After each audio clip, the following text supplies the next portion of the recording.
Imagine training your whole life for one single match, the biggest one football has ever handed out, and then finding out the middle of that match is getting hijacked by a concert. That's exactly what's happening to Spain and Argentina right now, and neither team asked for it.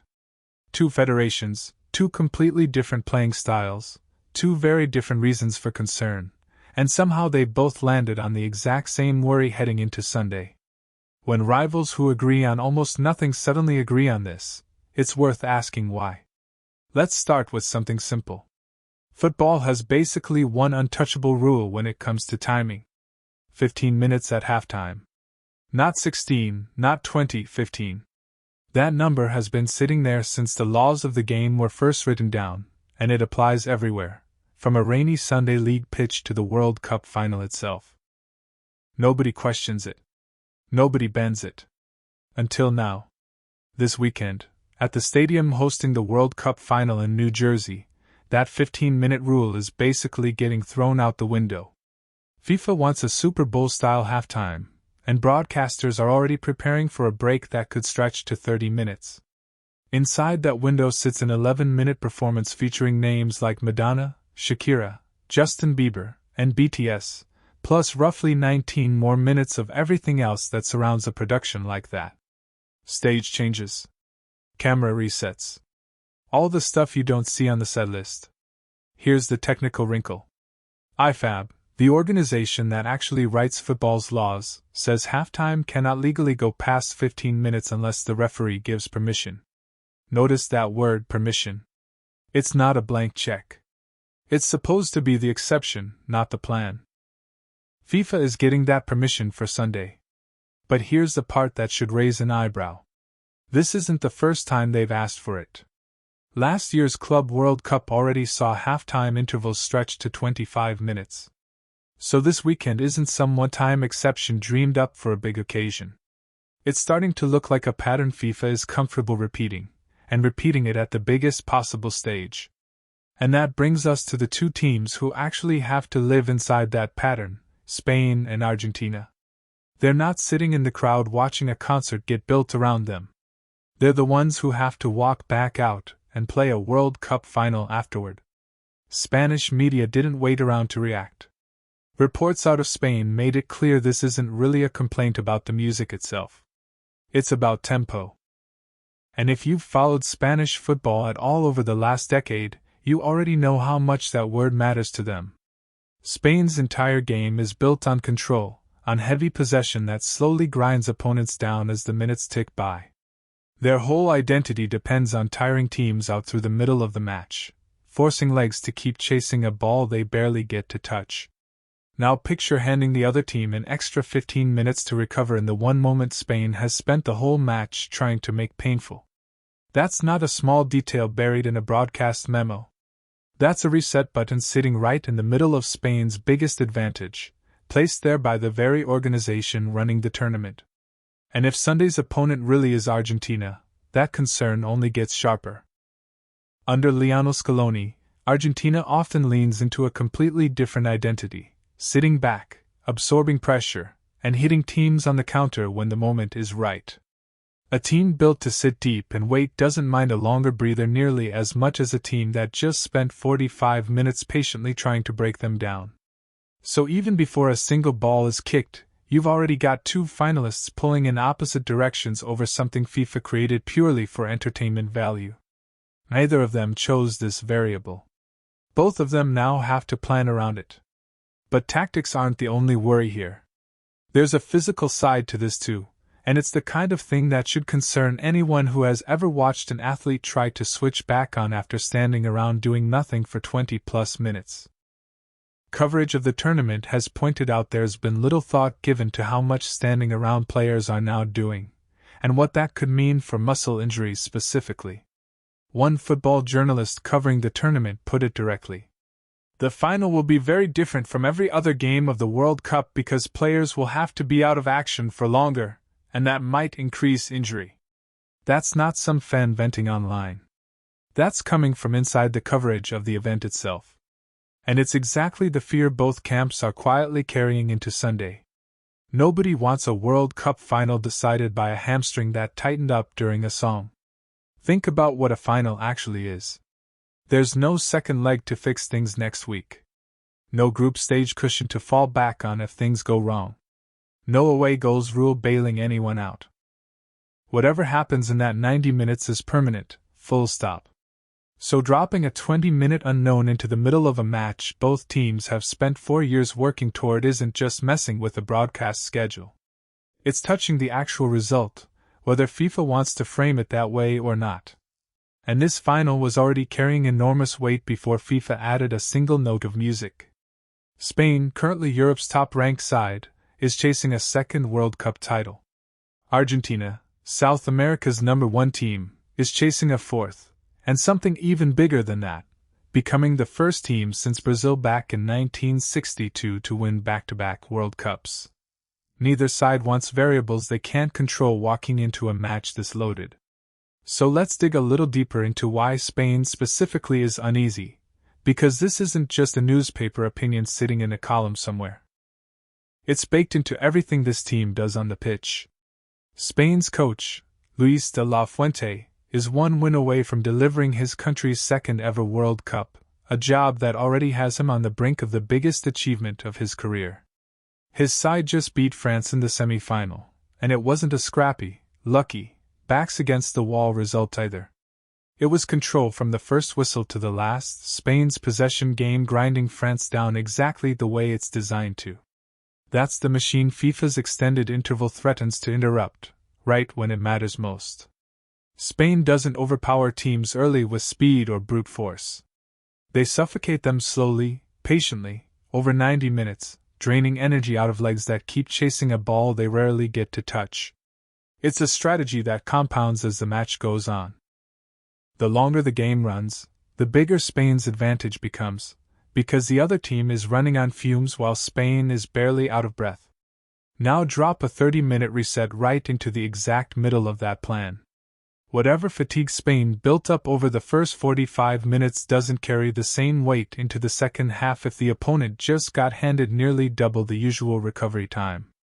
That's the alarm Spanish media raised directly, that a longer break could genuinely influence the final result, and even shape which substitutions get made when the game restarts. This also isn't the first time Spain's camp has pushed back on FIFA this tournament either. Players and coaches from the Netherlands, Japan, and Spain have already raised issues with hydration breaks earlier in the competition, and how closely those breaks seem tied to sponsor commercials. The halftime show is simply the loudest, biggest version of a complaint that's been quietly building since the group stage, and complaints like this have already affected real results before, not just hurt feelings. Colombia's coach, Nestor Lorenzo, saw his own team sanctioned this tournament for coming back from halftime just 1 minute late. 1 minute. FIFA enforced punctuality down to the second for that team, and yet the same organization is now preparing to add up to 15 extra minutes onto the final. That contradiction hasn't gone unnoticed by the camps living through it, and honestly it's hard to blame them for noticing.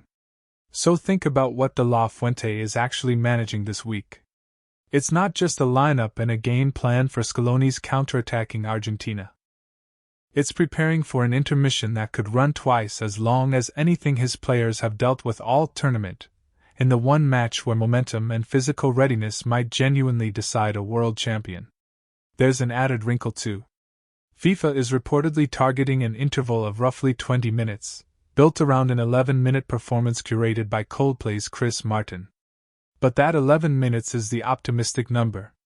FIFA hasn't officially confirmed the full break length, and multiple reports suggest organizers are working toward a restart somewhere around the 20-minute mark. That gap between an 11-minute show and 20-plus minutes of actual downtime is exactly the kind of uncertainty a rhythm-based team like Spain can't plan around. Teams may not even know precisely when they'll be called back out, since a normal countdown is predictable, but a live performance with multiple artists and temporary staging is not. For a side whose entire identity depends on controlling tempo, that unpredictability isn't a minor inconvenience. It's a direct threat to everything that got them here. Remember, Spain has been chasing this moment for 16 years since their last title in South Africa. That's a long wait to have complicated by a staged build and a sound check. Now flip over to the other side of the tunnel, because Argentina's issue with all of this isn't the same as Spain's, and that's exactly the point worth sitting with. Two teams, two completely different reasons to want that clock kept short. Where Spain worries about losing a tempo advantage, Argentina's concerns lean more physical and procedural, less about rhythm, more about fairness and safety.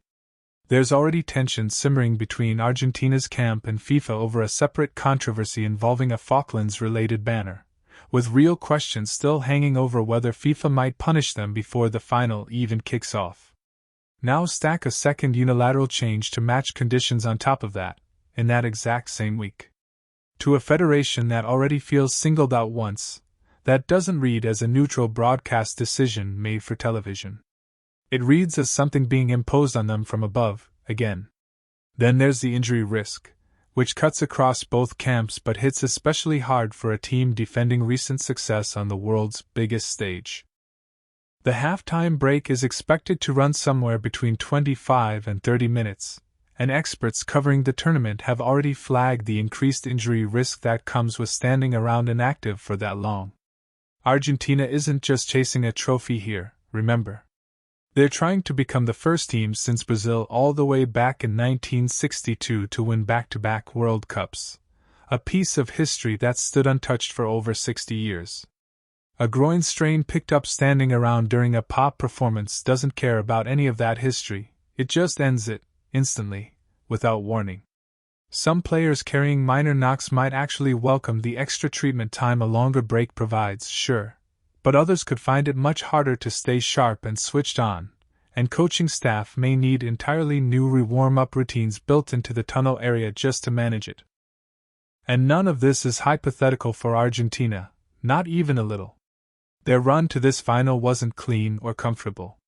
They came from behind to beat England 2-1 in the semi-final, scoring 2 late goals, one of them deep into stoppage time when the game looked all but lost. A team that's been grinding through knockout football like that, already carrying knocks and fatigue from a brutal tournament, is exactly the team that can least afford an unpredictable 20-minute freeze sitting in the middle of the biggest game of their careers. There's also real precedent here, and it comes straight from Argentina's own recent history, not some hypothetical worst-case scenario. At the 2024 Copa America final against Colombia at Hard Rock Stadium, Shakira performed at halftime, and that break stretched to around 26 minutes before the second half finally resumed. The tournament had otherwise enforced a standard interval throughout every other match, which made that extended pause stand out even more when it actually happened. Argentina has essentially already lived through this exact scenario once before, at a sister venue in the same market, with the very same performer involved. They know firsthand how a promised interval balloons once you account for stage builds and teardowns that never make it onto the official schedule. The advertised length of a performance never represents the actual interruption, because artists still need time to enter and exit, sound and lighting rigs still need to be positioned, and the pitch still needs to be fully cleared before play can safely resume. So when Argentina hears 11 minutes this time around, they genuinely don't hear 11 minutes. They hear the 26 minutes they already sat through 2 years ago, and brace accordingly. Scaloni has his own complicated week regardless of any of this. He's facing his former mentor, De La Fuente, in the final, and he has genuine personal ties to Spain, a Spanish wife and a life built in Mallorca. But when asked about Sunday, he made his priorities clear, saying he's very sorry, but he's going to try to beat De La Fuente anyway. That's not a coach looking for goodwill toward a longer, less predictable break sitting in the middle of the biggest 90 minutes of his career. Spain and Argentina aren't the only voices raising concerns either. This pushback has been building across the entire tournament, including from coaches who have nothing riding on Sunday but plenty to say about the precedent being set. Norway's coach, Ståle Solbakken, told reporters he could understand extended breaks in genuinely hot conditions, but otherwise called the idea unnecessary. Norway isn't even in the final, so Solbakken has no personal stake here, just a coach who watched this format tested all tournament, and came away unconvinced it belongs in the sport. Panama's manager, Thomas Christiansen, aimed at the same target after his team's loss to Ghana, pointing out that conditions weren't hot at all, and that everything advertised on television is really what's paying for all of this. That's about as blunt as a manager gets without naming names directly, the idea that these breaks exist for advertisers, not for players. Even the media coverage has gotten sharper and sharper the closer Sunday gets, not softer. One widely read breakdown of the plan didn't hold back at all, calling it an embarrassment, and accusing FIFA of trying to turn football into an Americanized version of the sport, permanently reshaping something that stayed largely the same for over 100 years.